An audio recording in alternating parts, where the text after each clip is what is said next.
Facebook Live and see if you see us. Yeah, I see. Dirty shows. All about the setup. Mm-hmm. We're gonna be too real. Let's not be too real. You want me to be real? Yeah, we gotta be Okay, real. We let's be gotta real. get people to get out and vote. We gotta talk about the census. Yeah, we up there, girl. You are? Okay, perfect. All right, we are live on Facebook, y'all. Are y'all excited? Definitely.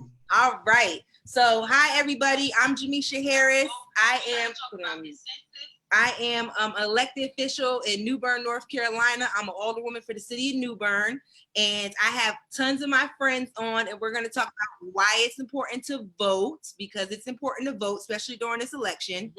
We are chilling at home. I look a hot mess, but it's the message. Hi, Miss Judge George. How are you? I think you got to unmute yourself. Okay, I'm great. How's everybody? Right. We are live on Facebook. So Okay. I'm going to introduce everybody. I don't know how you see your screen, but when I say your name, just raise your hand. Miss Sharon Bryant. We got Demetrius. What's up, everybody? Councilwoman Ingram. Miss Libby. Miss Brenda George. Hello. And Jarena Pender. Hi. And Devonna. Hey. Okay, so the reason why I wanted to do this live, because I think it's important that regular people talk about why it's important to vote.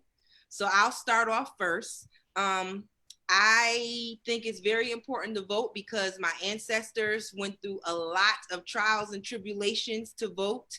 I think voting is very important because it gives us a voice to be able to hold our elected officials, our president, our governor, our mayor, everybody accountable because we voted them into office. We pay them with our taxes. Like you guys, you know, when I'm elected, that's how you pay me. So you ask me or you tell me what needs to be done in your community. So that's why I think it's important that we vote.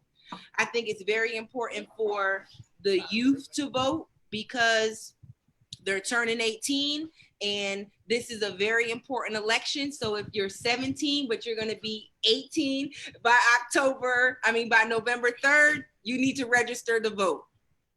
So next, I want to ask Miss Libby Griffin, why is it important for you to vote? Well, I'm about 3 times older than all the rest of you, so I've been voting for a very long time.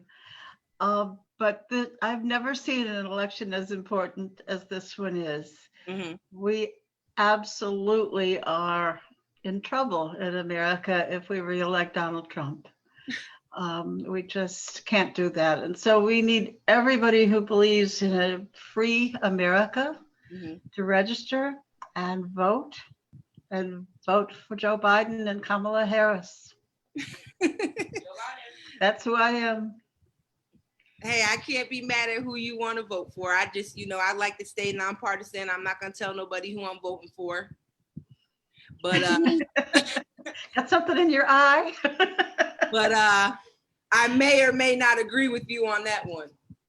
Jamisha. So, yes, ma'am. On your Facebook, can you go and make this public so people can see it? Because it's saying that it's only shared with your friends. So when others share it, it can't be, nobody else can see it. Sorry. Thank you. Let me see if I know how to do this. Okay, hold on. How do you change the setting? Would it be on the dots? Where's the dots at on here? Okay, see if you can change it. Okay, so we're gonna get that worked out because we want everybody to hear the message. And since you spoke up, Councilwoman Ingram, let us know why you feel it's important to vote. Boy, okay, so this is one of the things that I'm like a stickler at. We always tell people to vote, but we don't necessarily tell them why we're voting. We don't necessarily tell them what we should be doing with our votes. We all we say is go vote. And so for me, I grew up somewhat a little bit differently. I can't say that. Stop, my dog is over here doing something. I grew up somewhat a little bit different. I grew up in a barbershop. My grandparents owned a barbershop. And, in a barbershop, that's everyday conversation. Yes. And so politics, community issues, that was first-hand language for me. And so, you know, I'm not necessarily saying I grew up knowing to vote, but I grew up knowing how to vote because, you know, learning in the barbershop, we know on a local level what who's in charge of what. We know who, you know, when we need to call on our senators and when we need to call on our alderwomen, councilwomen, and councilmen. And so, you know, I vote because and just going back to, you know, last week, we reached a point where 100 years ago, women were not able to vote. We just had the right to vote, but not in that. As a Black female, as a Black woman,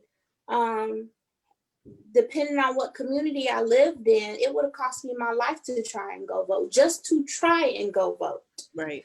It would have cost me my job. So-and-so would have said, you know, you down here trying to vote. What would they make of you making up all this mess? Making this mess for me to vote.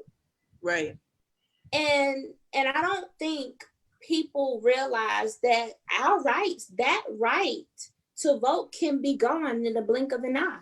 Yes, it can. Till this day, it can be gone in the blink of an eye. That's true. So that's why I vote. One, I vote because my life depends on it. Right. And two, I vote because it is a right of mine. Right. It is a right that I have as a citizen that not only my ancestors gained and went through so much hell and high waters for me to sit here, not just be a Black free woman, but to also be an elected official. I have no choice but to vote. Yeah, you can't be an elected official and not vote. I tell my husband all the time, I say, you better not vote, because they're going to look up my record, they're going to look up your record, and then they're going to talk about me. Yep. Yeah. Is that all you have? Yeah, I'm not going to go in. I got more questions. All right, Miss Sharon Bryant, tell us why you're voting. I am voting because I stand on shoulders of my ancestors, the one who paved the way for me to have what I have today. Mm-hmm. Those of the ones that's out there that don't vote should vote, and the reason why you should vote is because of the people we're putting in office. Look at the mess that we're in right now today. Right. When I was a small child, and I'm not going to say how old I am, but I used to have to be in the house by the street lights. And so the village took care of us. Right. And that village made sure we did the right things. So by the time I got to the age of 18, I said, well, you know, if my ancestor went through slavery, beaten, raped, murdered, and all that stuff, why shouldn't I vote? Right. I want to vote for the right reason. I want to put the right people in there. We have some people up here that's running, and I want to make sure that those people that are running for us. Right. Because we pay our tax dollars. Right. And to put someone in office like what we have in there now is a hot ass mess. So I am voting because I want the right ones in there. My grandchildren, my great-grandchildren, and the children after them and before me, I want to make sure that they understand what it means to vote. Right. You said a key point, because we're not just voting for ourselves, because you know there's terms, and things could be done in 2 years, things could be done in 4 years. So there's things that can affect our lives that happen in the next 4 years that hurt our children or our grandchildren because of the policies that are created. And then if you don't turn over to where things are rectified, it's just a circle of just trauma and things that we're going through with the administration. So I respect that. I totally agree. Is what you're saying is very important. If my grandmother was here today, right now, today, she would tell everybody that's 18 years old and above, I don't care, get out there and vote, make a difference. Yeah. If you're paying your taxes, you have the right to make a difference. And if you look back when they passed the Voting Act, look at John Lewis, look at Martin Luther King and all those that went before us and paved this way for us. And why would you want to vote? Right. That's true. So let's get out there and pass our vote, people. We got do. Brenda Carter running for judge. I mean, Brenda George, excuse me, Brenda. We got people like that. We got Libby running for office. We got Dorothy White running for office. Let's put the right people in office so that they can make a difference for us. Yes, yes, yes. That I love it. And so, because I got more questions for y'all. So, All right. Miss Jarena, please let us know why you are voting. Awesome. Okay, so I think that to touch on the points that a lot of people already said, it's our right to vote, but I also think it's our responsibility to vote. We're in a time now where we have so much more access to things, and so we get to see on a daily how other communities use politics as a legacy and generational wealth building things. Right. So we have to look at the power in that. And so we have people like Janisha and other people of color finally stepping up and getting on these boards, running for more elected offices. And so we have to get behind those people with our vote. We have to get behind those people with our presence. And it starts at the booth. It starts at the voting booth. It starts, getting out there, helping them get their messages out. Because voting is important, but also making sure we're informed with our voting. And, we really have to understand that there's a reason why people killed us to do this one thing. And the message and what they were trying to stop, we're seeing it to this day. We have so much power as a collective when we all come together and we focus our energy and our resources in one area. And so when it comes down to voting, we see how much power there is when we get together and we get out there and we do that, not just because we win, but because we see change. Right. And so with our voting and us doing what we should do, our responsibility to show up, our responsibility to become educated and, get out there and learn what we're doing, it starts with that vote. I mean, for some children, 18 years old, that first time that they vote, they may or may not really understand what they're doing. Right. But if we as older people get out there and we do our part, then when an 18-year-old comes up to us, we're able to help show them the importance of this. And so we're not dealing with spotty voters. We're dealing with people that are showing up consistently, both on a national level and most importantly on that local level. I mean, we see it in our community right now, what not going out to the polls and voting for your interests is doing for us. And so, it's important that we just continue to show up and we hold ourselves accountable to that responsibility, not just those in office. That was powerful. That was powerful. So last on this question, I would like to give the floor to, we're going to claim it, the Honorable Judge George, come November 3rd. Please tell us why you're voting. I'm voting because our government is a representative form of government, and our vote is our voice. The only way that we can be heard, the only way that our needs and our wishes are going to be heard for fairness and justice and equality and all of that depends on your vote. Voting provides us the strength to unite and overcome. Some people in this time are trying to divide and conquer by talking about trying to make us different, but we all should have one goal in mind, and that's for the United States to live up to its promise that all men are created equal.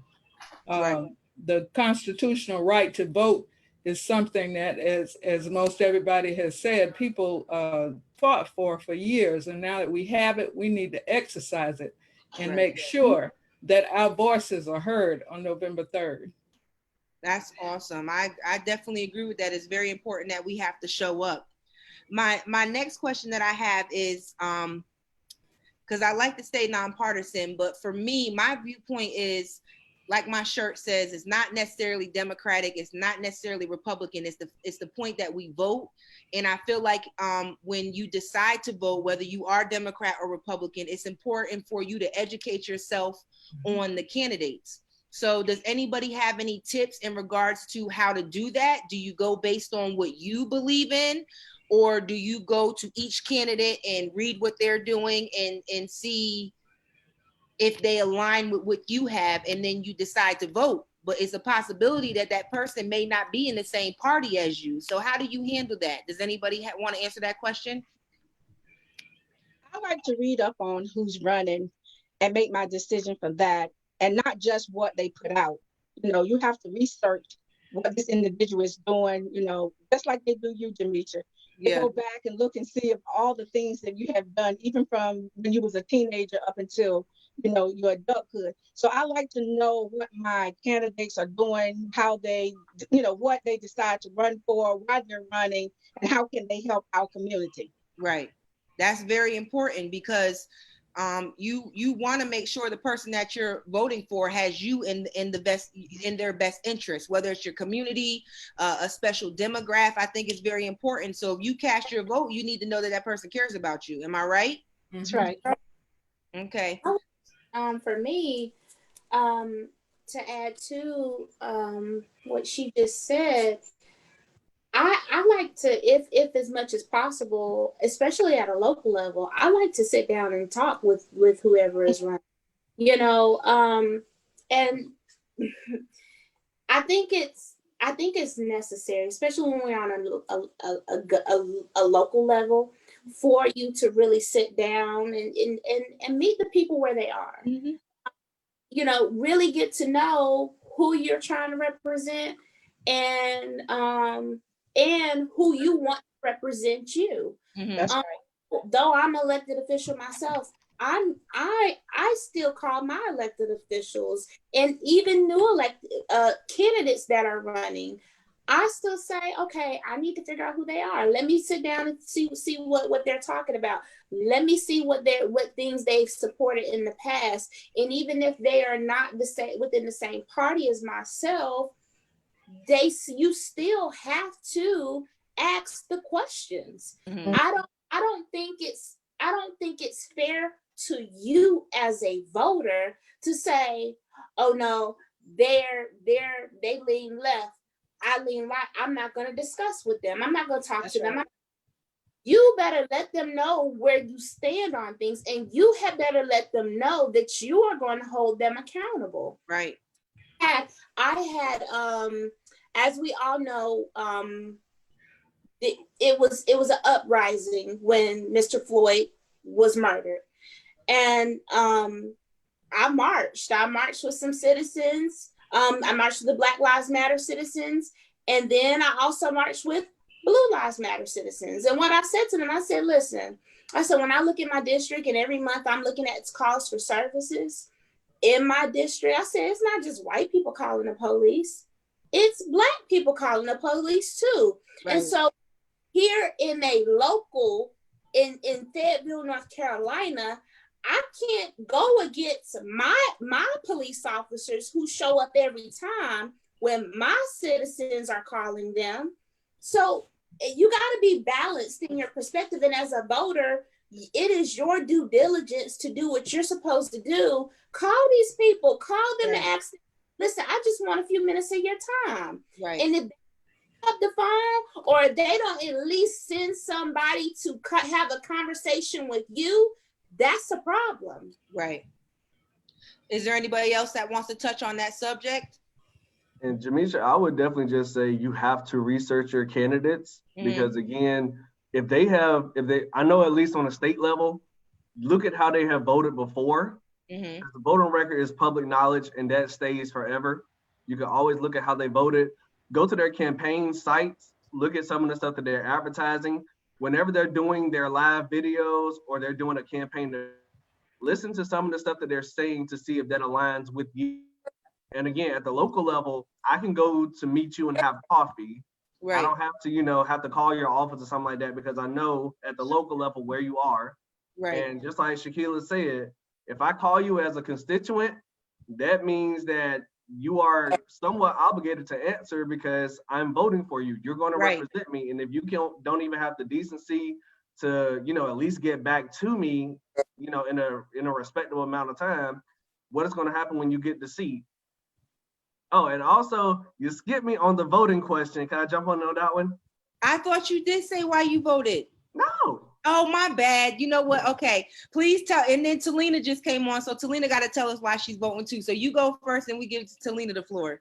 Definitely. So for me, I am a person that believes in voting because it is my fundamental right.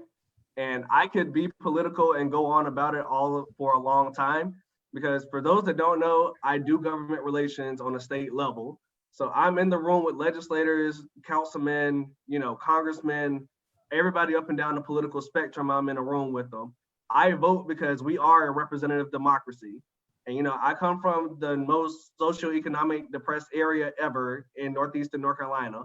I do it because I need for whoever that's going to be representing me to actually be able to relate to me. Somebody that comes from a multi-billion-dollar family is not going to know what it's like to not have Wi-Fi, to not, to see your parents working multiple jobs to keep the lights on. They're not going to be able to identify with the struggle. So how can I trust you to help me get away from the struggle and to understand my issues if you never understood that? Also, from a historical standpoint, we weren't able to vote as Black people or in general, Black or women in general until 100 years ago. And men, we weren't able to vote until the 15th Amendment was done back in the 1870s. And even with that, they still made it difficult for us because that's where you see the videos with the guard dogs. You see them having to count, stuff out of a jar. You see do literacy tests.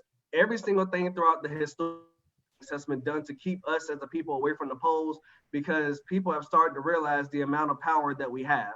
Our vote is our power, and there is so many reasons why we have to cast this vote.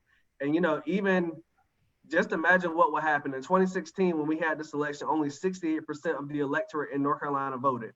That means that we had at least about 3 million people that did not vote. And just imagine the power that could have happened if 3 million people would have cast a vote.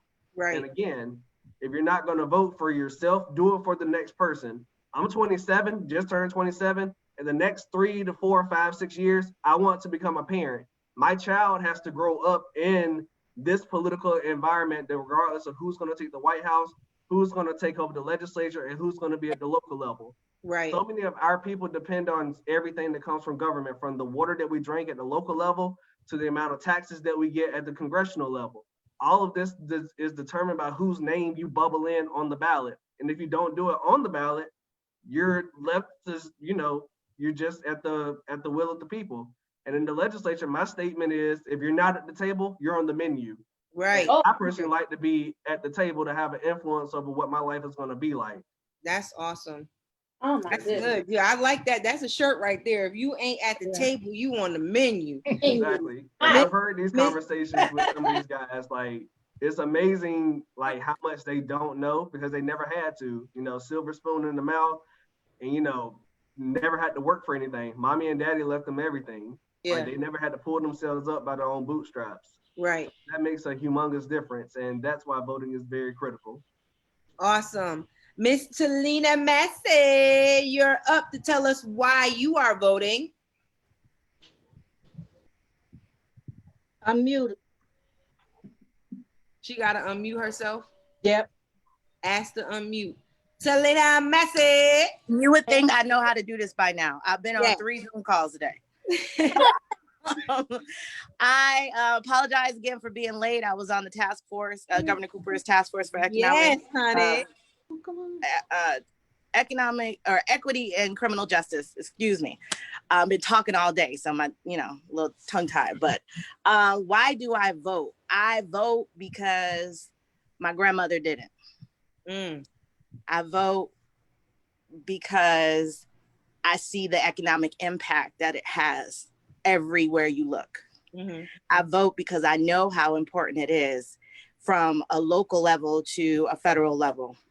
I've been involved in every sort of campaign, every sort of canvassing, grassroots, and I know how tirelessly people work and how much effort they put in campaigns to just get their ideas out there. I vote because I have cousins in prison. I vote because it's what I see we are battling against and how hard people are battling us for our vote. Right. It's so many reasons why I can think of to vote. I vote for the down ballot. Right. Right. Because I know it's not as important as every 4 years. Right. I vote because I remember days of me being tired and getting off work and being the only car at the polling place. Right. And begging people on social media to please come out and vote. Yeah. Especially in your local elections. Yeah. I just know the time and the talent that's put into people caring about something bigger than their household and therefore no more. Right. That's awesome. Yeah. So there's so many reasons why I vote, and there's, you know, just pick one. Tell your friends to pick one. Yeah. You know, that's really what it's about. So that leads me into a few questions that I have, because you know I got mad questions. Miss Libby, you up next. Yeah. Doesn't matter what the administration is, right? What are some policies, depending, you know, regardless of what happens November 3rd, we're hoping for the best. What are some policies that you feel are important for America right now that you feel needs to be implemented in the White House, in the administration, locally, state level? What are some things that you think is important? There are many things that are important, and in an ordinary year, I'd list a half a dozen. But I have to say, this country, this country is not economically sound, and it's not going to be for a long time. We have 30 million people on unemployment who are not going to have enough money to pay the rent and buy the groceries. We have to help one another. And part of that is the role of the government, but not all of it. Mm-hmm. It's our churches, it's our community groups, it's just each one of us contributing something to somebody. Mm-hmm. That to me is the number one issue. For that reason, I'm supporting Governor Cooper because he has done a fine job of helping us in North Carolina. He has managed our health as well as possible. We have one of the lowest rates of infection. And he's very concerned about our environment and about our future. So that's the number one issue. I love how you put those plugs in there. You sorry, but that's the way it is. Hey, it's a platform, and I'm not a dictator. So you say whatever you need to say, because we're having real conversations with real people, because that's what's important. Can I add one more thing? Go ahead. I don't know. I guess everybody knows, but maybe you don't. I'm actually the Democratic Party candidate for the state Senate, running against Sanderson, who's been there for 10 years and done nothing except steal money from public schools. More women in office. Yeah, well, I hope. But I want to explain, because somebody said, now I don't remember who it was, something about meeting the candidates. Maybe it was your Demetrius. We have not been able to do that this year. We have not been able to knock on doors or go out and talk to groups of people or address meetings. We've been Zooming, and that's been it. And when we Zoom, we only Zoom each other. Right. So it's nice to talk to all of you tonight, but I do want you to understand that for Brenda and me and all the other candidates on the ballot, you didn't see us and get to know us as you normally would have because of the virus. Okay. Right.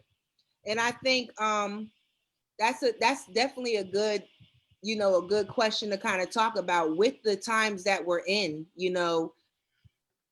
It's got to be a struggle to be able to reach your constituents. And I think even what, like Demetrius was saying, in regards to, people that just got it like that, where, they run for office, it's already preset, they don't know the struggle, with families and working class people that need to know what everybody is doing and what their platforms are. They got to have a source of internet if they needed to Zoom to even try to do a meet and greet. So I know that's definitely one big thing.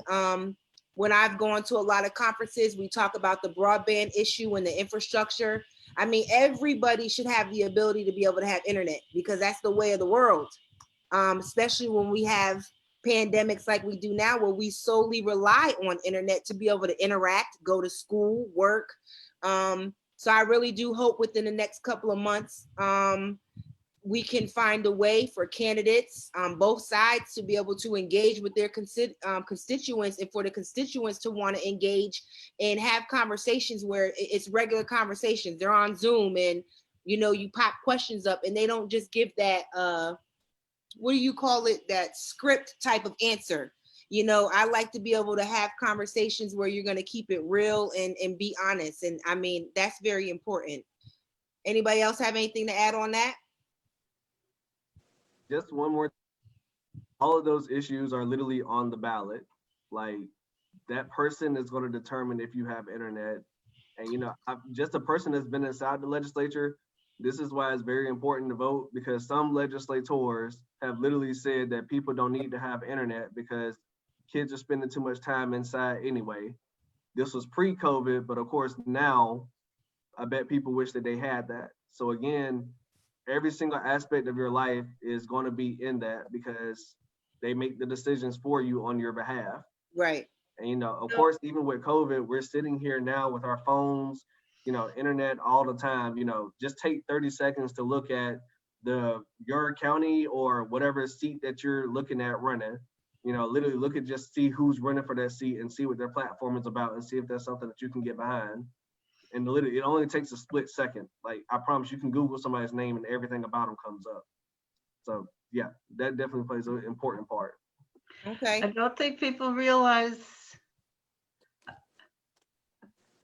I don't know if you're hearing me. We hear you. Yep, we hear I you. don't know if people realize that 100 years ago, nobody had electricity until the wires were run to the farms in the country and to the small towns all across America. And 80 years ago, nobody had a telephone until the telephone lines were run. And that's exactly what we're looking at with internet, except that we, for some reason, don't expect the companies that provide that to provide the connection. So I guess we have to do it for ourselves, but it's just as important for the 21st century to have that internet connection as it is to have the lights on when you turn the switch. Can you turn that light on? And that's good information. I agree with that. So, Miss Brenda George, give us some policies that you think should be, yeah, it's gonna come on. Some policies that you think we need during this election. Like, what would you like to see, some type of policies implemented in your community or state level, federal level? Well, it's kind of difficult for me to talk issues because as a judicial candidate, I'm not permitted to talk about anything that might come before the court. Right. The major concern that I have is to see that the citizens of this district and beyond have the opportunity to receive equal justice under the law. And that means fairness and impartiality. And the great hue and cry across the country right now is based on the fact that there is a perception and in many cases a reality that people are not treated the same way in the justice system. It should be, people talk about the rule of law, and that is important. We are a nation of laws, and nobody should be above the law, and nobody should be treated differently. It is troublesome in these times when you see some people who can walk around unfettered with AK-47s or whatever kind of weapon and walk away, shoot people and leave and go home, and nobody stops them. The police drive right past them, and then we have people who are unarmed being shot in the back. So that's obviously a problem. It's indicative of probably deeper problems than we even realize. So that is what I am running for, and that's what I'm in this for, is that I think that all the citizens are entitled to the same consideration when they go into a courtroom, no matter who they are. Right, right. and where they come from. That's awesome. We just got someone else that joined us, Mr. Marquez Thompson. He is, I would say, the director of Democracy NC. They are nonpartisan. They do a lot with voter registration, souls to the polls. Mr. Marquez, we need you to come on the screen and tell us why you're voting. So you got to unmute yourself.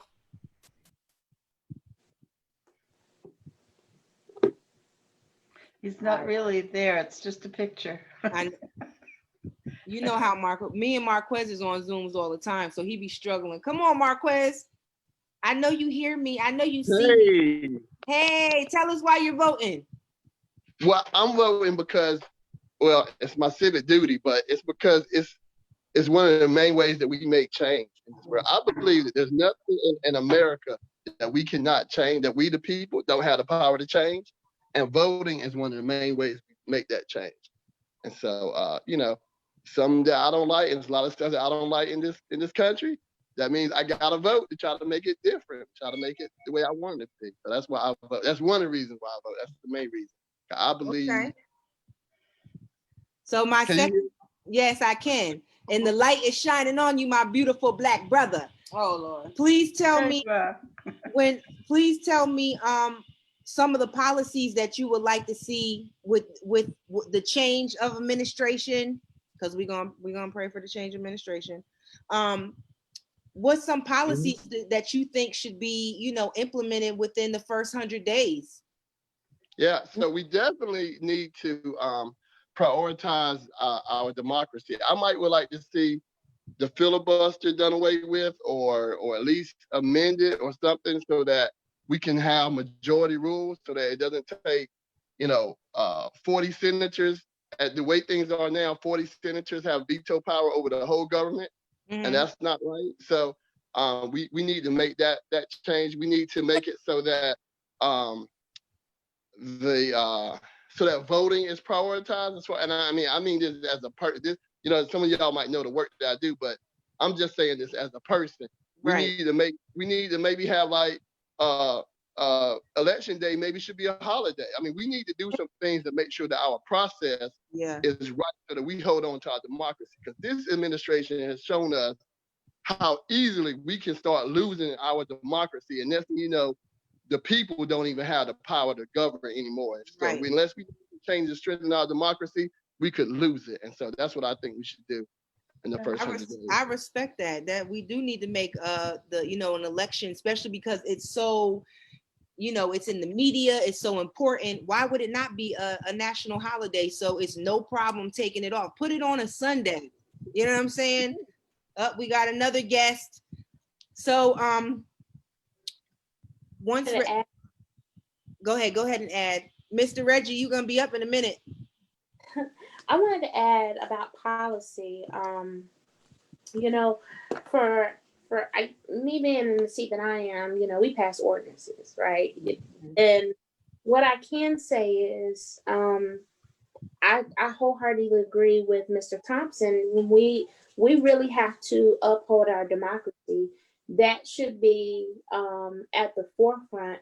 And we also have to really look at healthcare, look at policies that are within healthcare.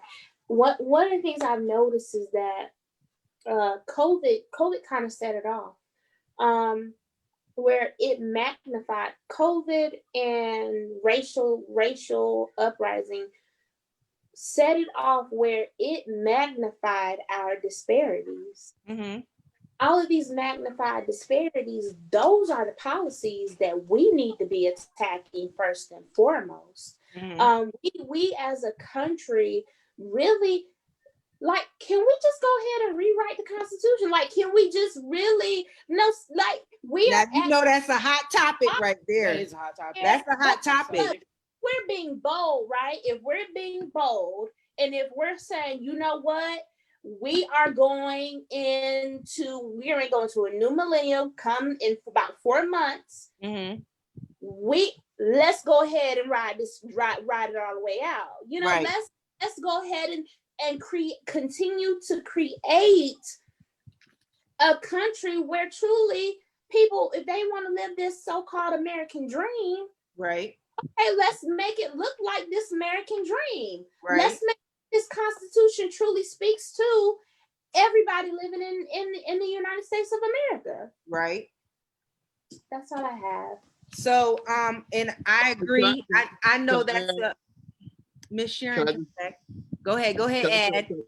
On that. Okay, so like, yeah, and people get scared when you say, rewrite the Constitution. At the very least, we can amend it. So like the Voting Rights Act that got gutted by the Supreme Court, they need to fix that in Congress and then make that an amendment.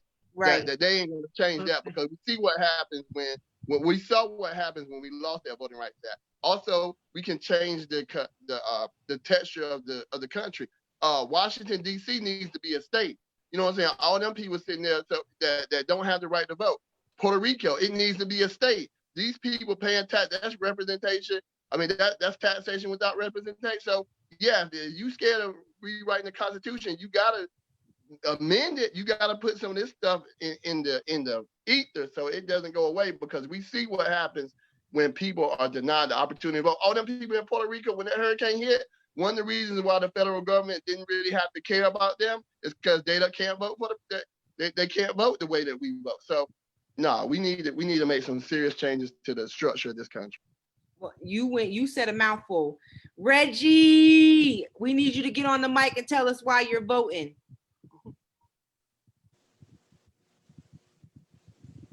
Oh, you call me out real fast. I'm trying to have something in my mouth. Reggie, how we doing? Doing How's good. everybody doing? I vote because of well, let me say of making a better democracy for the folks that follow me.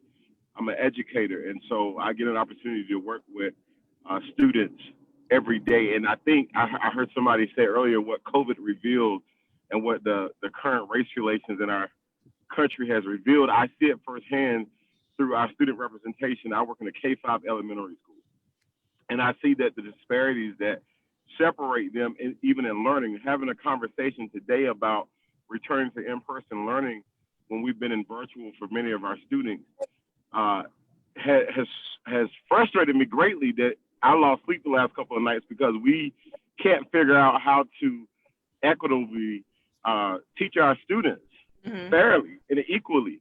And that's enough right there. And like I told a call earlier that I was on, I realized too what the power the school board has, you know? So, right.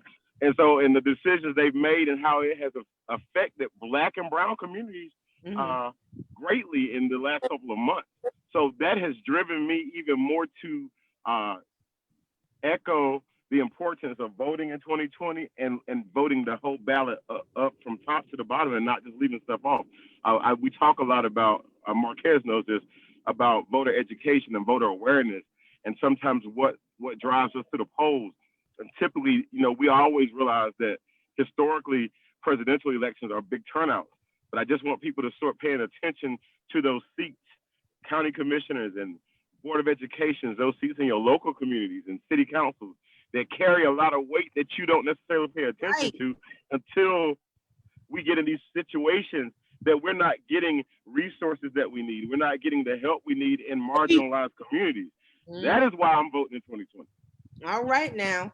So we have someone that just joined us. She saw the Zoom or the live. Her name is Miss Maddie. Miss Maddie, do you want to come on and tell us why you're voting? Let me unmute. Can you hear us? Yes. Can you hear me? Yes, we can. Hey, Maddie. Hey. Hey. Tell us why you voting. I'm voting. First of all, I'm voting because we still got the same stuff that's going on from the 1960s. And it's time for us to stand up. We got too comfortable. Right. And we have to fight. And the only way we're going to fight and make the changes that we keep talking about, we have to vote. We as a people have to stand up now and we have to vote. It's no excuses no more. We got to come out in numbers. The same way we did before, we have to do now. We have to come together and we have to vote. We want changes in the democracy. We want changes with so many things that is going on. But in order to get this, we have to vote. And we have to know who we're voting for. And sometimes it's not about who somebody told you to vote for. Do your research on the people that are elected in the election. Do your own research and find out what's going on. Listen, what type of person they are. You brought up a great point about saying don't just vote because somebody told you to vote for somebody, because that has been, for me, I feel like that I'm registered Democrat and I voted Democrat my whole life because that's just what it was. Like, we're going to vote, we're Democrats. And you get in a lot of families. So the next thing that I have to ask everybody is, I feel like, well, we all know that millennials and the younger generation are definitely going to be, I think the ones that are going to be neck and neck in regards to determining who the next president is or anybody else that's running. How do we reach out and engage them? Because when I talk to the youth or I talk to people my age, especially Black men, they're like, my vote doesn't matter. Why do I need to vote? It doesn't matter. Like, how do we engage them to try and change their mind about that? What's some tips or what's some conversations you have with people to continue to encourage the youth to vote because they feel like it doesn't matter? Jamisha, I kept it real with them. I keeps it real with them. Sit down and really get real with them. I'm proud of all three of my girls. They are voters, all three. Okay. And I just had to really sit them down and let them know now what is going on. I talk to a lot of young crowd myself now, and I let them know this is real. If you ain't never voted before, this is real because it's going to make a big difference now. You're talking about your rights and some of everything else that's in the mix of this vote. Absolutely. And I was just letting them know that this is something that this is very real. That's something that you need to do. You can't keep complaining about it and not doing nothing about it. That's true. Anybody? And what's happening is a lot of parents are not teaching their kids about the seriousness of the voting. I learned that. And trust me, I had to get with my girls. I talked to my girls. My grandchildren ain't nowhere near the age, but I'm still talking to them. That's good. It needs to be a conversation at the dinner table. I agree with that. I think we need to emphasize it more in school. Talina, I know me and Talina have had conversations with people about trying to implement something in the school system. Talina, talk about it in regards to how we can engage the youth, like mock. What was it? Go ahead. I done caught her off guard.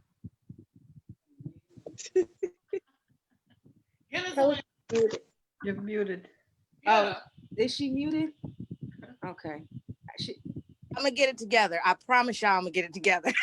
Lord. Yeah, so we did and started writing the program for the pep rally in the high schools because we knew that even 2-3 years ago we knew that sophomores and juniors and seniors in high school were going to be our next voters. So we need to capture them at that tender age, and having or hosting something like a pep rally, which COVID has put a lot of things on hold, but allowing them to actively participate in their government. What's closely like with them? They have student government. They have things in their schools that they wish to change. So give them something to vote on. Let's do a pep rally and get the principals to agree to make that change, whatever the students voted on.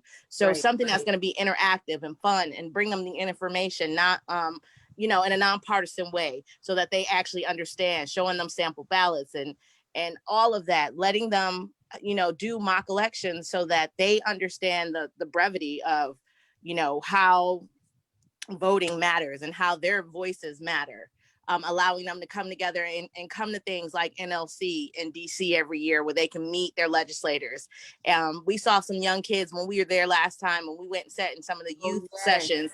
They were from all over the country, high schools all over the country, and they had done things in their schools in their cities that any parent could be proud of. And these kids being able to see people that they see on TV or their legislators and actively engage and go stomp on Capitol Hill. They created our next, not just campaign managers or runners, the people running for office, but I mean, these kids are really going to go somewhere, and you can tell once they have some skin in the game. So finding ways to actively engage our youth and get, have them have some skin in the game is the biggest thing that I think we need to focus on. But while you're on the mic, what's some conversations you have had with millennials or, our age that say they don't feel like voting. I know we done been on a couple of debates on Facebook. I know Jarena has. I'm about to ask Jarena next. Like, how do you engage in that conversation to kind of not sway them, but encourage them to know that their vote matters? It's so important. You got to make it personal for them. You got to make the entire process personal for them. You know, they look at voting and sometimes some people get overwhelmed and they feel like there's so much wrong in the world. What is my one vote going to matter? Right. But, you know, just explaining to them that it's personal, local issues, telling them how, you know, their local officials are affecting their life every day. Just being able to show them and have those conversations and let them know just how personal and important their vote is, I think helps to sway some of them over, and just keeping it real. Right. Like most people on here been saying, just keep it really real. You know, if they can relate to you, if they can connect to you while you're communicating with them, then you already won half the battle. Right, that's true. Agree. I also think it's important that we, as community leaders and elected officials, not wait until campaign season to show up in our communities. But we have to realize millennials, young people watch this and they know who's active, they know who they see, and typically they become trusting to those folks who are engaging with their community on a continual basis. For folks who just show up during election season and want to then expect people to vote for them who they've never touched or seen in some form or fashion is also sometimes a slap in the face for community members, particularly younger community members who don't feel that they have, this is the word I want to say, that they have skin in the game, but they are very much stakeholders. And then, you know, Talena's right, make it relatable. They have to know that their issues matter. Marquez and I have been on calls with people who never wanted to vote and don't feel like their vote counts because everything they have fought for, they see, you know, go the other way or the opposite direction. And so we have to make sure that everybody who has a stake in this game is always actively involved in the community, particularly where our young folks are concerned. We had to meet them where they are. And we can't always assume that they're going to come to us. You know, we got to go where they are. Right. You know, it's like the whole process of church folks or religious organizations who do evangelism work. They go to the streets and they evangelize their cause and their purpose. And so I think we have to do the same thing when it comes to millennials, and then to not just go to them and try to over articulate a message, but make it relatable so they understand how they can catch on to this and ride this way with us. Right. So go ahead. I stay at Craven Terrace. I stay at Craven Terrace. So I can tell you that the local vote has really affected Craven Terrace. And so I get on them and bring it to their attention. Mm-hmm. As using, like they said, I use the local vote as demonstration of why we're where we at. Right. And the fact of not voting. Mm-hmm. And I let them know, believe it or not, your vote counts no matter what. So what the person was saying about, talking to them and going to them, you have to go to them because you have so many that are holler. They don't, they vote don't matter. Why they're going to vote? And I'm like, because you're fighting, you're still fighting. Your vote counts. Believe it or not, your vote counts. I said, this is what happened when we didn't stand up. When y'all did not stand up and go vote, but yet we still have the same issue going on. And the person we went to that's supposed to back us, they did not. And, they were the one that sold Craven Terrace. So like I told them, pay attention, sit back and pay attention. And that's why I'm saying it's very vital. It's not even with just the kids, Jamisha, it's the adults too that really need an understanding of who they're voting for and to really look at the bigger picture instead of somebody giving them a piece of paper and say, this is who you need to vote for, because I'm quite sure and everybody else know Craven Terrace is going through some serious stuff right about now. So, and this is all behind, like I said, a local official. And I stay on them. I said, y'all pay attention. Yeah. Get out there and you vote. You got to vote. Your voice counts. You got to stand up. You can't keep complaining and not doing. And believe it or not, they call me Miss Politics because I'm always on them. You know what I'm saying? Because I was taught by the older ones. They're dead and gone, rest their souls. Clyde Best. I don't know if you ever heard of Buckshot Nixon, but I was taught by these people here. of how to stand up, what to look at, what I need to do. When I was excited when I turned 18 and I could vote. You know what I'm saying? They started with us young. They reached out to a lot of us at a very young age, you know, on what to look for, even with jobs and different things of like that, you know, the labor laws and stuff like that. And I feel like low income housing, to believe it or not, a lot of them really do feel like their vote does not count. And like he said, you just can't go to them during the voting season. You have to gradually be going to them throughout the whole time. And I'm, like I said, I talk to them. Like I said, that's my name, Miss Politics, because I'm always on them about, come on, y'all, we got to do this. And I'm pushing for them to do this. You know, I got quite a few when the people came around to register. I was so proud of so many of them that did register this time. That's You know, good. and I'm just praying that they all go November 3rd, which I'll be harassing them till then. I actually took that day off. I will be harassing them. Let's go to the polls, you know, because it's time. It's time. It's really time. We done sat back long. All the complaining, I was like, it's over. I told them, some people were shocked. I said, I've been voting since I was 18 years old. I said, when my girls each one turn 18, they'll tell you what I told them. Let's go. Let's register. Which I'm proud of all three of them. I think we need to Like I wait said, till November 3rd. you know, sometimes sit down. Hold on one. We got someone else that just came in. Mr. Johnson, we need you to get on the mic and tell us why you're voting. Why am I voting this year? Yes. I always tell people voting is like the cornerstone of our democracy, and that's the thing that we should do. But we have somehow gotten complacent, and then people, I think it's been kind of echoed, people think their vote doesn't count. But I want to show them this year that the power of the vote does count. So that's why I'm voting. Show them that my vote does count. My vote does have a say. That voting can change this status quo that is in our country. This sense of complacency. So that's why I'm voting. And I'm voting because somebody marched for me. Somebody fought for me to have this right. And then who am I not to take up and do the work that they fought so hard for? That's a good answer. Jarena, I need you to get on the mic and tell me how you have interacted or how you have responded or conversated with individuals in regards to that they say they don't want to vote or because their candidate wasn't elected. Because I know you had came up on me because, you know, my candidate originally was Bernie and he ain't make it. And I was like, I ain't voting. And y'all was telling me I gotta vote. And so tell us how those conversations go with other people. So I mean, people, they say I like to, first of all, they use the wrong word, argue. I don't think it's that. I like to debate. And I like to impress upon people that, you know, your silence gives consent. And so when people, especially like our generation, because we're more of a like take it or leave it type group of people, it's very easy for us to check out of something. And I think that's a part of the disconnect.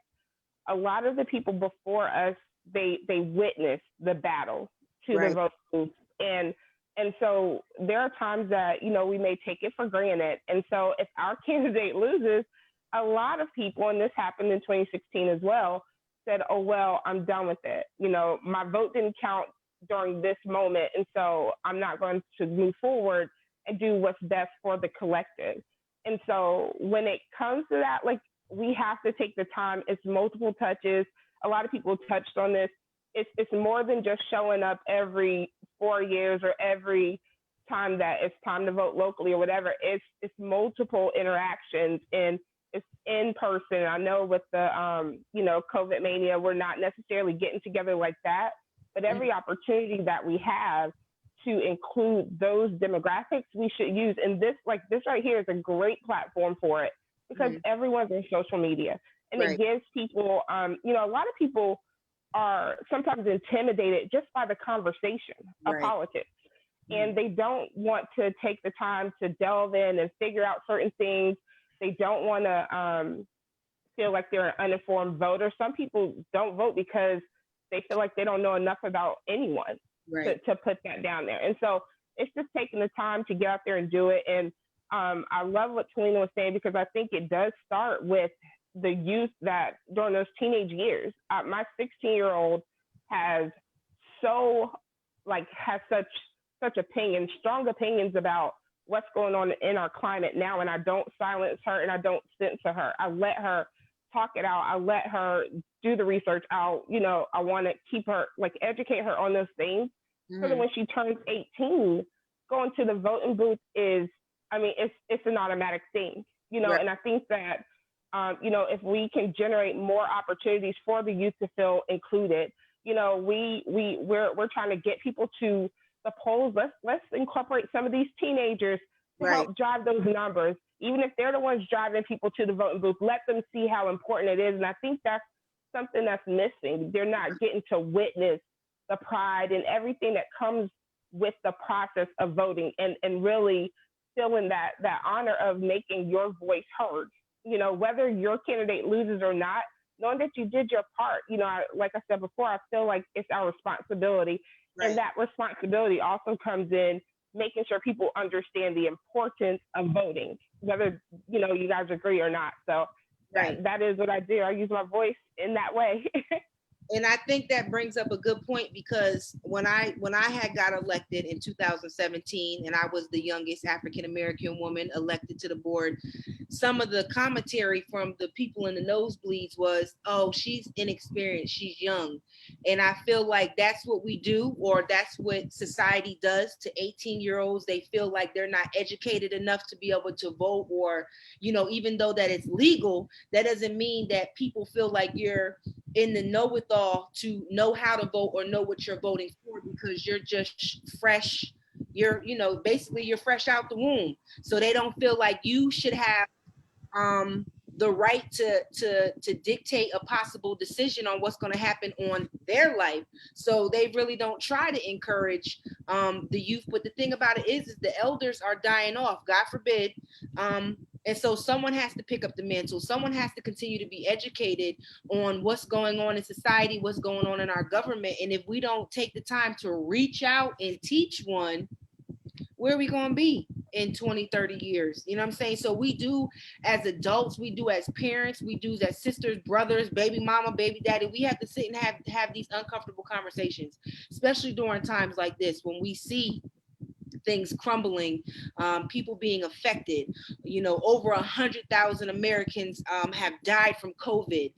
It's so much things. People are, lost their jobs. People are getting evicted. That is why it's important to vote, because it's not just about you, it's about everybody else. And you have to be selfless, because you want someone to be selfless so that everyone, like Miss George said, like everybody is, created equal, and we want the government, we want America to hold up to that creed.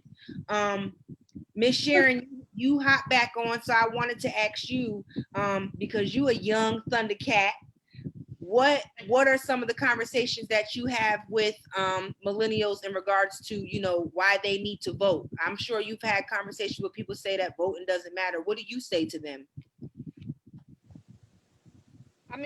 Some of the young people again say that they vote don't count, but we have to remind them that your vote do count. Look at the people that have come out of prison. Mm-hmm. Look at those guys that have served their time and now they can vote, but they don't believe that they can. So we have to inform them why they can and why they should. The young people that's 18, we got to wrap our arms around them and say, look, this is the reason why you need to. Look at the situation you is. Like the lady said about Craven Terrace. You can't change those things if you don't vote. You got to put the right people in there to do that. So every day you're telling your young people, this is why. Look at what's going around us today. Why are the people out there looting? Why are they out there fighting? They are fighting because they believe what is happening to us now shouldn't be happening, but they are out there to make sure that we get taken. Look at Floyd. Right. Look how he died. Look at the guy now that just got shot 7 times in the back for no reason whatsoever. That could be some of us right here in our own hometown. So we have to put the right people in place, like Brenda George. We have to put people like Libby, Dorothy White in office that we can believe in and hold them to the fire to say, okay, you're in these office. Now we want you to fight for us. Our tax dollars matters. Yes. So that, you shouted out Miss, we gonna claim it again, Honorable Judge George. I know That's right. You have conversations, Miss Judge George. How do you answer those questions in regards to people saying, especially millennials, especially Black men, that feel like they shouldn't vote or it doesn't matter? Well, I think that the 2016 election pretty well points that out, as somebody else mentioned about Hillary Clinton won the popular vote, but lost the electoral vote because she didn't carry the number of states that was required. And some of those were pretty narrow losses. So in North Carolina is one of the states that's considered a battleground state and has been for some time. So I think that indicates in and of itself why it's important. Everybody counts. We all have value and our votes have value, and our failure to promote our own interest can sometimes lead to failure of our society. Could you hear me? Oh, yes. Miss Ingram was, Councilwoman Ingram was raising her hand. I know she's been waiting for a minute. Go ahead and did you finish your statement? I didn't want to cut you off. Okay. Go ahead, Councilwoman. Honorable Judge George touched on a little bit what I was getting ready to say, and amongst all of you did, especially you, Jamisha, especially when you are the youngest on your board. I fall right in that millennial spot. I just turning 29 this year. The way I approach it, and I have the only HBCU in the city in my district, and so it is imperative for me to stay relevant to not just to them, but to their experiences and what they are feeling. So every now and again, I find myself having to just go and have breakfast with them, go get tea or coffee with them, and just having everyday conversations, because in those everyday conversations, you find what is important to them.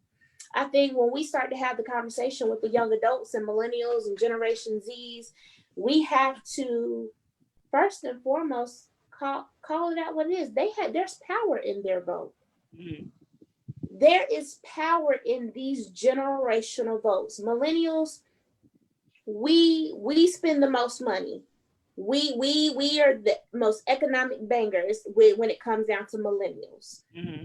There's power in our votes as millennials. Right. What I've also learned is millennials can't be bought, and we're all in politics, so we know what that means. You can't.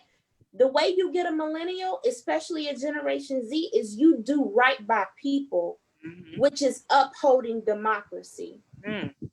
Go ahead now. Honorable Judge George tapped on it when it started talking about our Black men.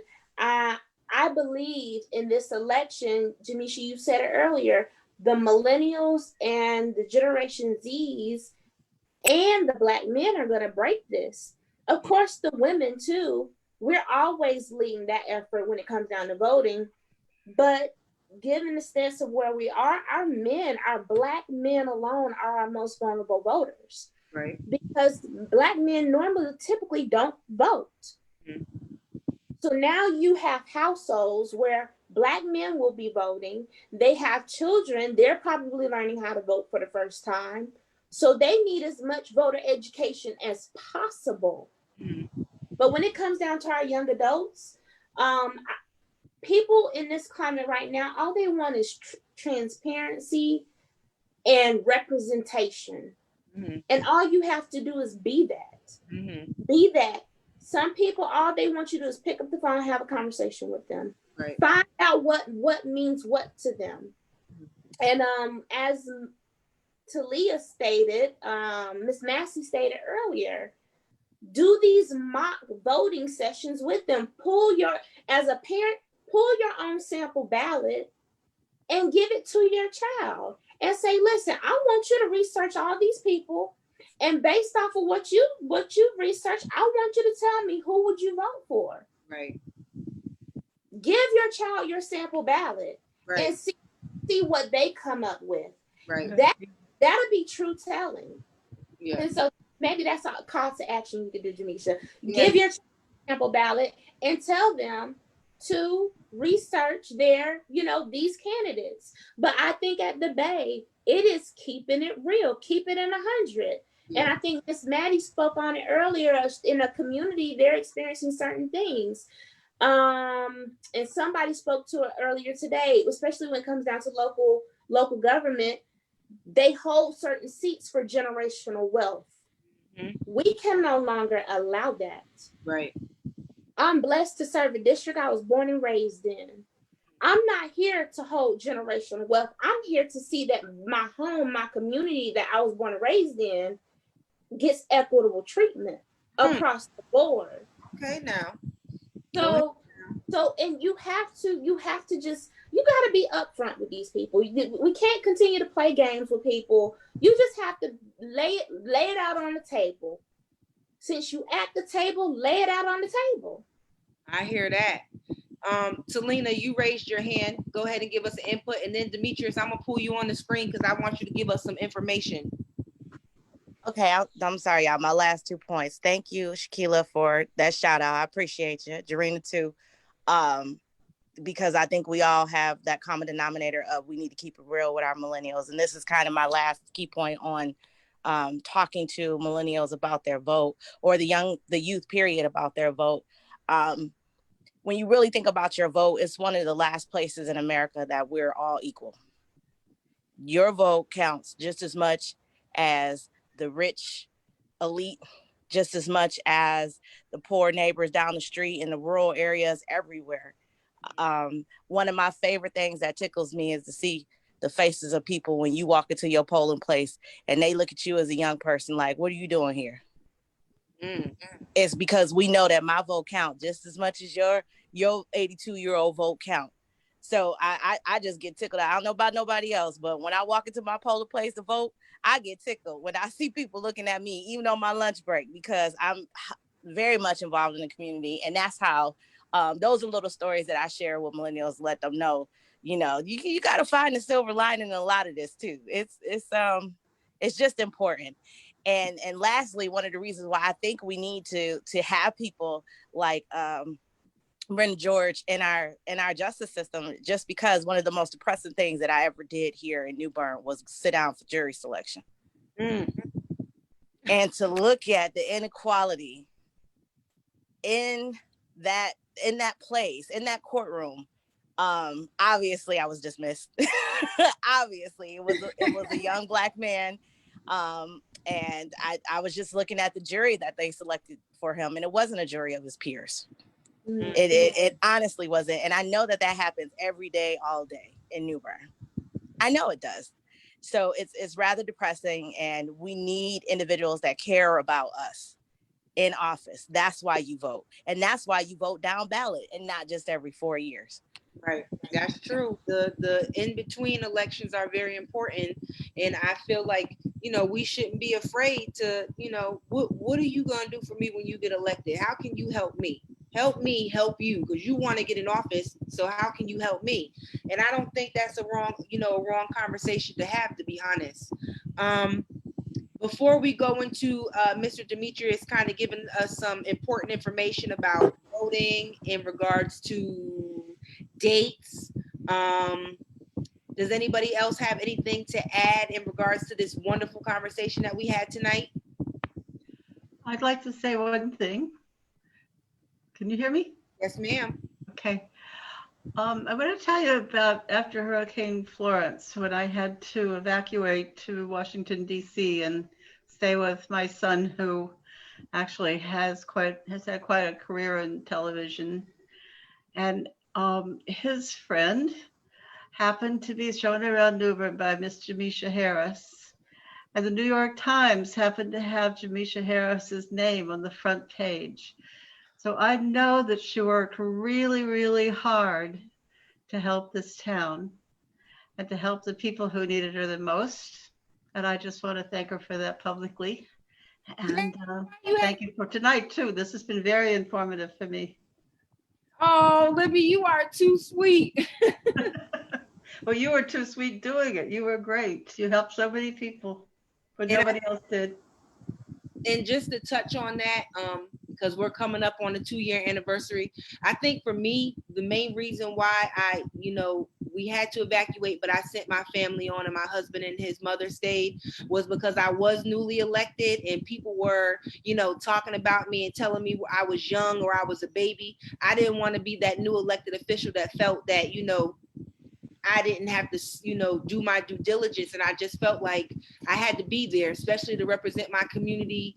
And, I've never been through a hurricane before. I'm from New York. We deal with snowstorms, like I'll deal with a snowstorm, but hurricanes are something different. And I just wanted to be close by. So whatever happened, I could get out there immediately and start helping to rebuild and getting the community to get back together with my fellow friends, definitely Talina. So, I appreciate you saying that. And I think it's important. I think it's important for elected officials. Sometimes you can take off your dress and kick off your shoes and take off your suit and put on a regular shirt and have a regular conversation and be real. I tell people all the time, I'm a citizen Politick'N. My lights have been cut off. I done had to negotiate my rent, struggle paycheck to paycheck, but I thank God that I'm still here. And, that's all you can really do is, vote, because it matters. And I need you, Demetrius, to give us some information on when to vote. Definitely. But one more thing before I jump into that. As a young Black male, the biggest thing that I do for other Black males is educate, because I was fortunate enough when my mom would go vote, my dad would go vote, my uncle and my aunt would go vote, and I would have to go to the poll 4 different times to watch them vote. But I understand now that a lot of times we as a Black family, we don't have that ability to watch our parents go vote because we have to work so much to keep the lights on. So the biggest thing that I try to do for millennials, as the youngest person up here and, the youngest Black lobbyist in the state of North Carolina, the biggest thing that I try to do is educate my people, because there's no point in me having all this knowledge and know-how about the system if I don't pass it on to the next generation. Thank you. Have those conversations. And Jamisha, you've been in forums with me. Yes. I have these open conversations, and I always tell people there is no dumb question. We are still learning this. I've been doing politics in North Carolina legally or, as a job for 5 years. I've been studying it since 2011. I'm a graduate of an HBCU. So I have these conversations all the time. Like, people know, if you got a question, call me, text me, reach out to me on social media. That's how we learn. Yes. And, if we're going to teach this next generation, that's what we have to do. And, in our neighborhood, we always say it takes a village to raise a child. The village has got to start back reaching out to these kids, because I promise you, I've had conversations with my white Republican friends. They start giving their kids training programs when they're in elementary school to teach them how to run for office. And, we have to try our best to do something similar to that. So for me, it's about, do you have a question? Answer it to me, private messages to me. If you have an excuse, I can beat you with an excuse. Because if you can stand in line all night for Jordan's TV on Black Friday, you can stand in line for an hour to cast a vote that determines if your kid is going to have funding for school or if you're going to have clean water to drink. Look at Flint, Michigan. Yes. That is what happens when you don't go to the polls. All of that matters so much, from the food you eat to the roads that you drive on, the street lights, maintenance, all of that comes from that. And we want to talk about tax dollars. You're going to pay taxes regardless, as long as you're alive on this planet. Your tax dollars are going to get spent one way or another. The people that are on the ballot determine how your dollars are going to be spent. Sometimes you got to break this thing down to money. That's what people understand. They don't understand why they see sales tax on every single receipt or local tax, or why, taxes on everything. That is why, because your tax dollars pay for that pothole that you just hit. They pay for the trash that just got picked up, and they pay for the street light bulbs that are up there in the sky right now. So literally, you got to break this thing down. And I wish so much that, there was a way where we could teach our kids this in school, but unfortunately, that's not really the case. I try to do it in my class because I'm an associate or, adjunct professor, and I try to teach my kids all of this stuff matters. but legitimately every single aspect of your life is on the ballot. Like, that's literally just the way to put it. But as far as dates, and of course, I want you all to definitely take these dates and, you know, run with them, share them. And when you go to the polls, take somebody with you. I still go home to Northampton County to vote. And whenever I go, I send a mass text and say, who needs a ride? I'll take you. I don't care who you vote for. I'm not going to tell you what, or, you know, who to vote for. That's not my job. And, you know, legally I can't. I don't care who you vote for. I just want to make sure that you went and cast your ballot. And, you know, I took one of my boys before, never cast a ballot a day in his life. He didn't know what a Democrat was. He didn't know what a Republican was. So I just told him both sides of the story because I hang with both. This is what they stand for. This is what they stand for. Where do you fit in? Go and do it. So I would tell everyone the deadline to vote, big day. The big day is November the 3rd. November the 3rd is showtime from the president all the way down to the mayor. And, you know, the state legislature, everybody, council of state members, all of those people are on the ballot right now. For everybody that's upset about how police brutality is done, your attorney general is who determines who goes to jail. Our attorney general, for those that don't know, is Josh Stein. And your district court judges, they determine who goes to jail for how long and for what purpose. Your sheriff, they determine who is going to be policing your community. Like, you can't get mad at the fact we have a racist cop and a sheriff just let him walk out there and didn't even check the validation on him. So your sheriff determines that. So all of that, if you have questions, and Jamisha, I hope we can do that one day where we just talk about who does what. Because I got all the time in the world right now to tell and teach everything possible. Okay. So the big dance is November the 3rd. Again, it all is about education. I mean, you can see Council of State, but if you don't know who that is and what they do, it doesn't mean anything to you. Right. But if I tell you, like, the attorney general that was at the RNC and talked about Breonna Taylor is the main reason Breonna Taylor can't get justice, it's something different to you now. Right. Like, that means a lot different. I'm happy to tell people this stuff because I've studied it. I'm not coming to you just as, you know, a scholar or just a guy off the street. I have studied this. My degrees are over there on the wall. Okay, graduated with honors at all of them. Okay, now drop that resume now. Hey, Elizabeth City State, NC State, UNCG, yes. University of America in DC. When I was up there in DC, all of it. 5 years in the legislature, 3 years as an intern in the House and in the Senate, 5 years as a lobbyist. Here I am, and I'm only 27. Right, so I'm a young Black male, and I relate to y'all. And I come from these areas. I know it. People don't know these things, but I'm here to educate. So November the 3rd is the big day. The deadline to register to vote is October the 10th. So 10 days, that's October the 10th. You have to be registered to vote. If you want to go ahead and do a mail-in ballot because you don't want to go stand in line or because you don't want to, you know, because of COVID, this is your time to go ahead and do a request for a mail-in ballot. I have seen what happened at the legislature, and we can talk about it another time. You know, in order for you to do a mail-in ballot, a little bit different this year. We can talk about that at a later date. You have to mail in. My personal favorite is voting, and that is from October 15th through October 31st. So early voting, that means that you can just basically go and vote early, literally just what it says. I like early voting because the lines are not as long and my vote still counts. My ballot is legitimate and I don't have to worry about the hustle and bustle on November 3rd of the lines being wrapped around the building. So I personally just love to be punctual and early at everything. I encourage people to vote early because that way you know that it's going to get counted, and the way the rules are set up on November the 3rd, as long as you're in line by, I think, 7 or 8 o'clock, you are still obligated to cast the ballot. But let me just interrupt you real quick on that. I just want to let everybody know that I usually vote early, but I'm voting on November 3rd. I'm going to stand in that line if I have to. I'm going to be wearing my Sunday's best, some high heels. I'm going to put some makeup on. My hair going to be done. I'm going to be looking fly. Okay.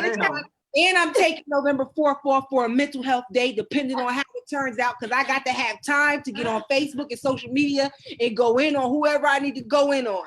Exactly. And when you go to the polls, everybody that can hear the sound of my voice right now, pack your car. Take people with you. I promise you, I done seen times when me and my boys are going to step shows and we are 15 cars deep, filled to capacity.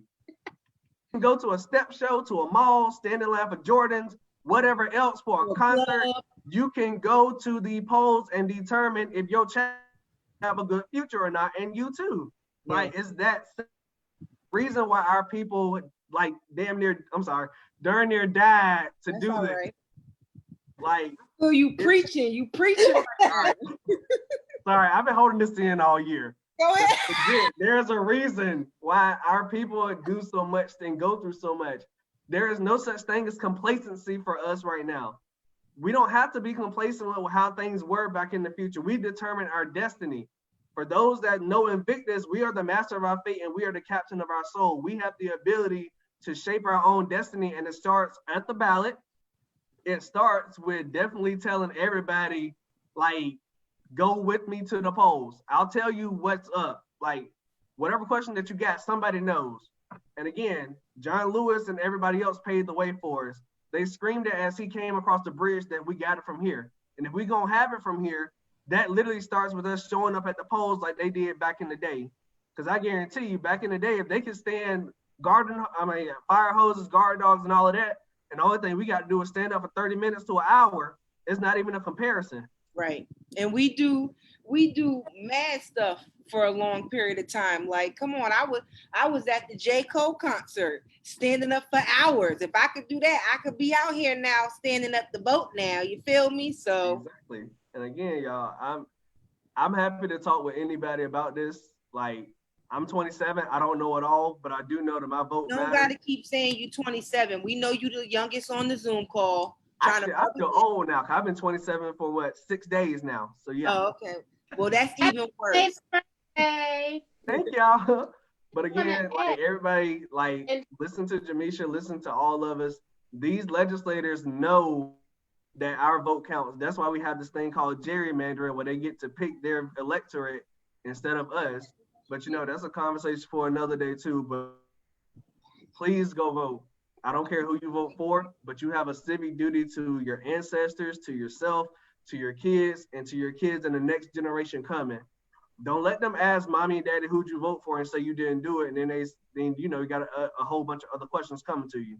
Right. Because your environment, I don't care what you want, your gun rights, your environment, HBCUs, education pay, all of that is up there. And we got people in different, elected positions that think HBCUs are literally just segregated schools in 2020.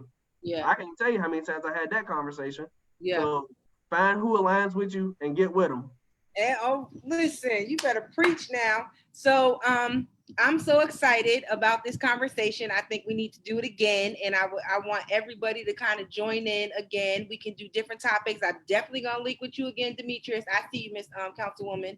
And, discuss about what each position does and what the responsibility is. I think that is very important. So we are going to set that up to do that, because I think that's going to be a great conversation. And anybody that wants to join in, you know how we do, hit the Zoom link.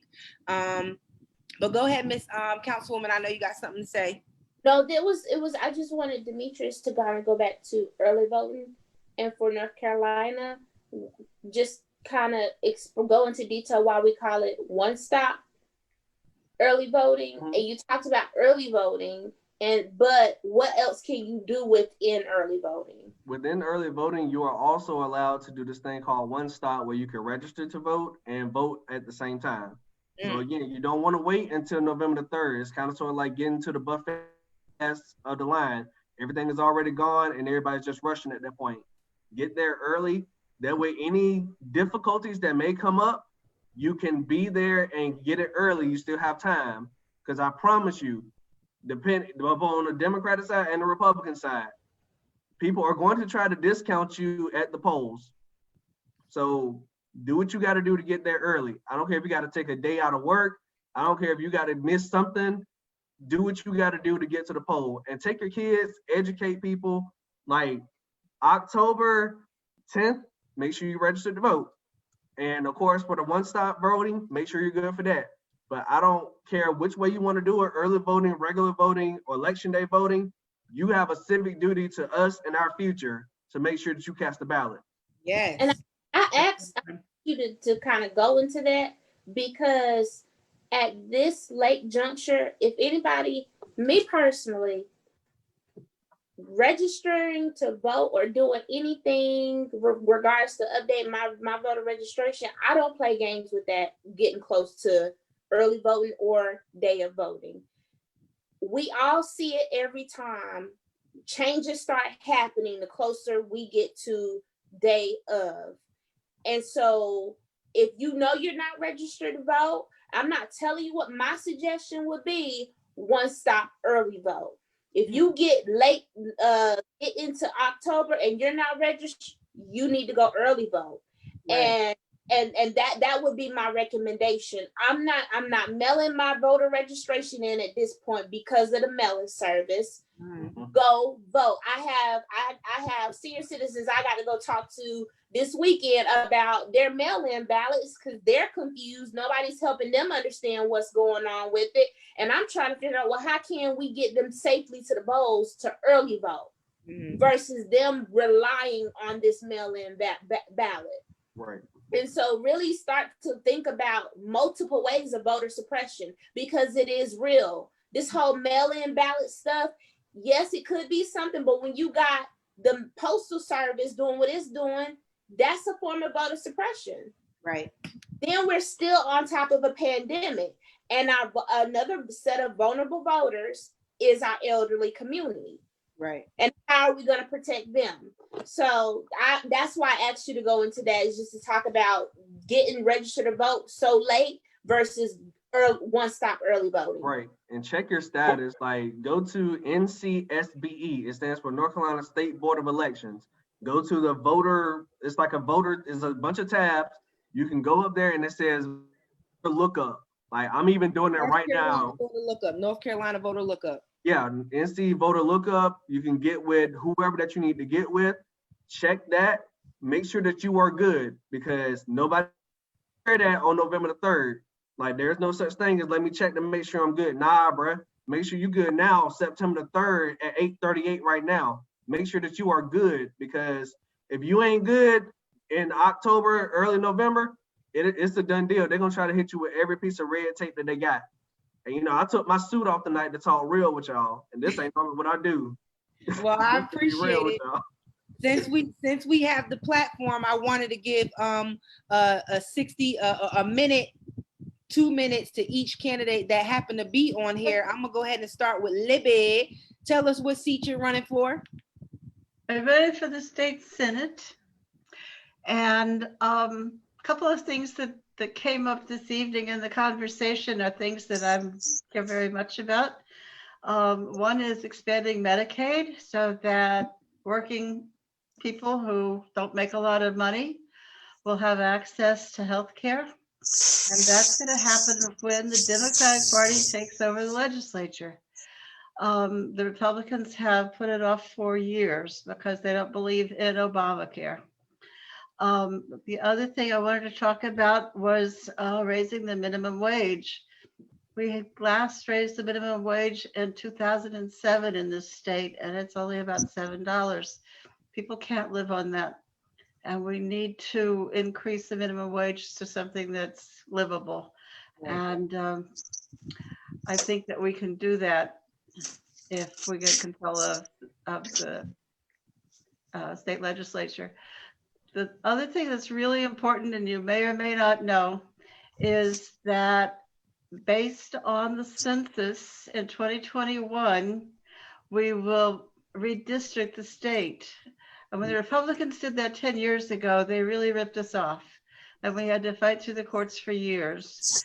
So voting for the legislature, for people who are Democrats, I don't know any other way to say that, is going to, if enough of us do that, and enough of us win, will give us the opportunity to control the redistricting. And I think that's very important.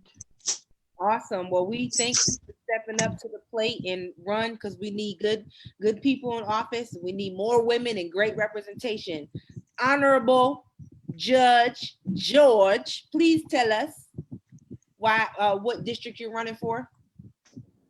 I'm running for the Superior Court judgeship in District 3B, which is Carteret, Craven, and Pamlico counties.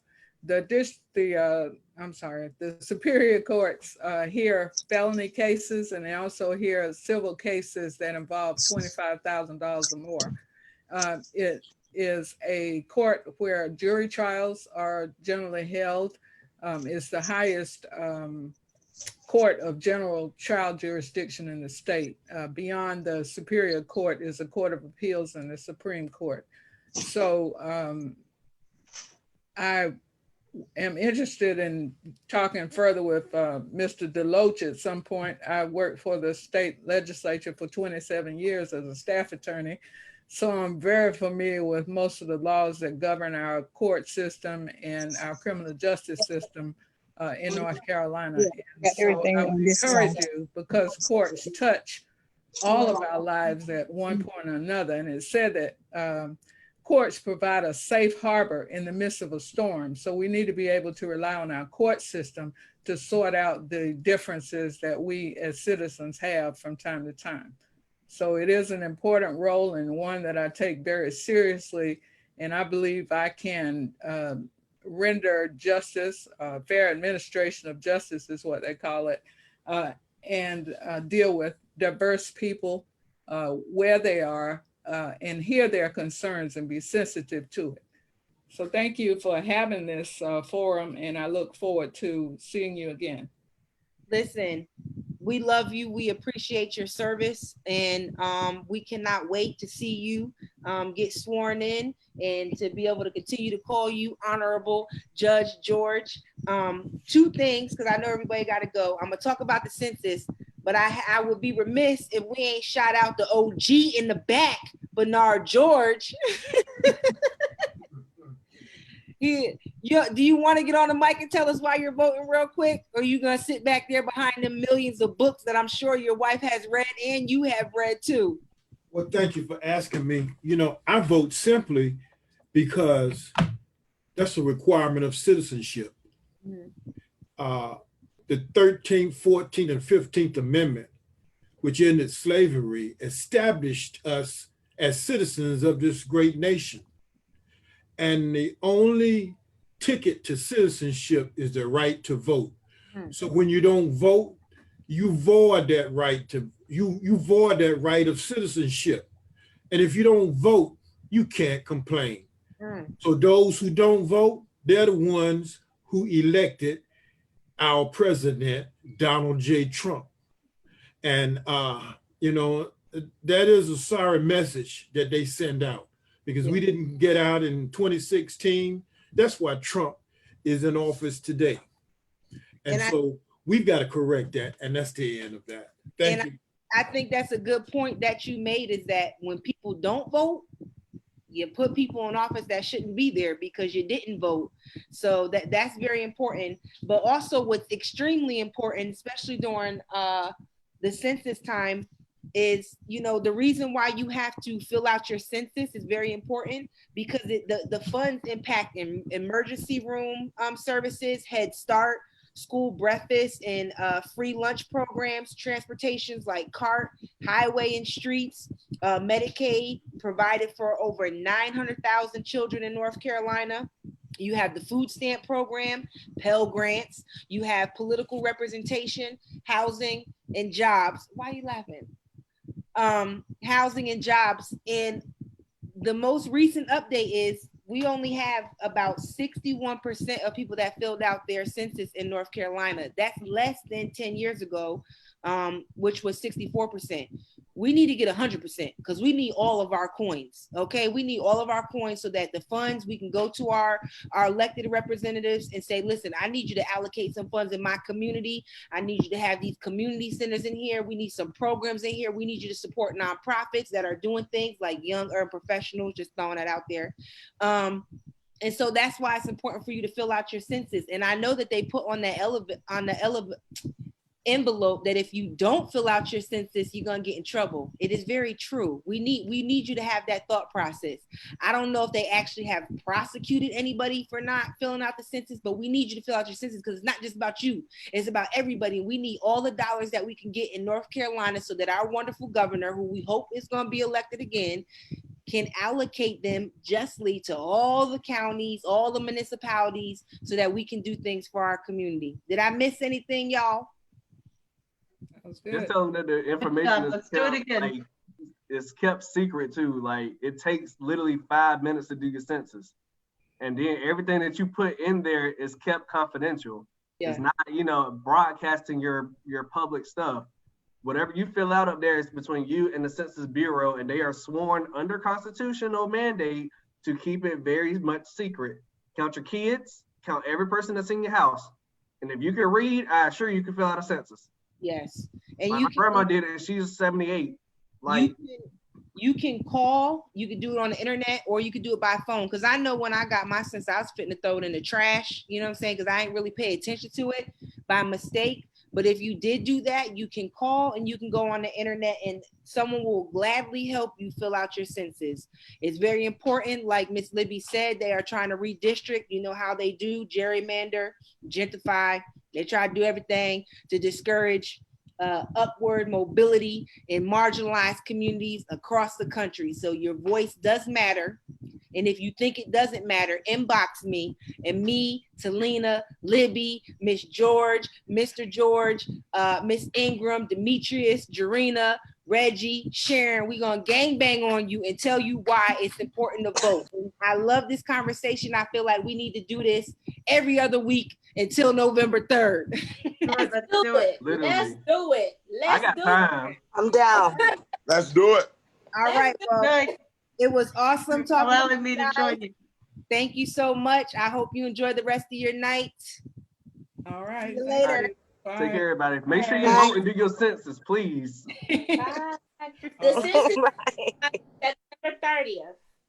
Bye. All right, guys.